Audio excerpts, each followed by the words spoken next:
ایک عورت تھی اور اسے نبی پاک صلی اللہ تعالیٰ علیہ وسلم نے وہ کلمہ پڑھ کے مسلمان ہوئی، مدینہ طیبہ آ گئی، تو حضور نے مسجد نبوی شریف میں اس کے لیے مکان، ایک سادہ سا کمرہ ساتھ مسجد کے بنوا دیا، وہیں رہنے لگی۔ اکثر وہ سیدہ طیبہ کے پاس آتی تو حضرت عائشہ صدیقہ رضی اللہ تعالیٰ عنہ فرماتی ہیں وہ بڑی باتیں سناتی اور آخر میں کہتی وہ ہار والا دن بھی بڑا عجیب دن تھا، اور میرے رب کی قدرتوں کا دن تھا، وہ بھی بڑا عجیب دن تھا۔ سیدہ عائشہ صدیقہ رضی اللہ تعالیٰ عنہ ایک دن فرمانے لگی کہ تو ہار والے دن کا بڑا ذکر کرتی ہے، وہ کیا دن تھا؟ تو خاتون کہنے لگی اماں جی وہ دن تھا جب میرے رب پر بھروسہ اور مضبوط ہو گیا، جس دن میرا اپنے رب پر توکل اور بڑھا، میرے ایمان میں یقین میں اور پختگی آئی۔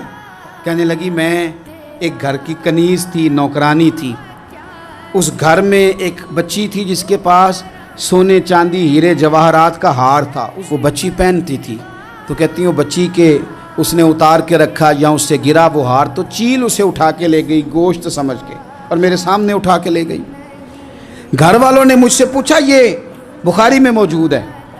گھر والوں نے پوچھا مجھ سے کہ وہ ہار کہاں ہے، تو میں نے کہا چیل اٹھا کے لے گئی۔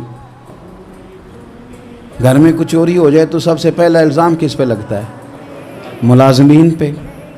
کہتے انہوں نے مجھے بڑا مارا،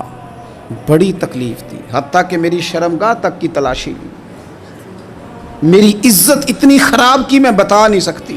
وہ خاتون عرض کرتی ہے سیدہ عائشہ کی خدمت میں کہ مجھے بڑا مارا، مجھے تکلیف دی، میں کہہ رہی تھی کہ میرے سامنے چیل لے گئی ہے پر وہ نہیں مان رہے تھے، اماں جی انہوں نے مجھے بڑا مارا۔ حضرت عائشہ صدیقہ کہتی ہیں پھر کیا ہوا؟ کہنے لگی اماں جی جب کوئی میرا مددگار نہ رہا، مجھے تکلیف دے رہے تھے، رسوا کر رہے تھے، تو میں نے اپنے رب سے مدد چاہی، میرے رب کی طرف میں نے توجہ کی، میں نے کہا مالک اب تو ہی میرا مددگار ہے۔ کہتی ہے وہ مجھے مار رہے تھے تو وہ چیل جو ہار لے گئی تھی وہی لے کے واپس آ گئی، اور ہمارے سروں کے قریب لا کے اس نے جب اس ہار کو پھینکا، وہ مجھے چھوڑ کے سائیڈ پہ ہوئے، وہ میری بے گناہی جان گئے، لیکن آپ کو بتاؤں اس دن سے میرا اپنے رب پر یقین اور بڑھ گیا۔ مجھے سمجھ آ گئی کہ جب انسان پورا ٹوٹ جاتا ہے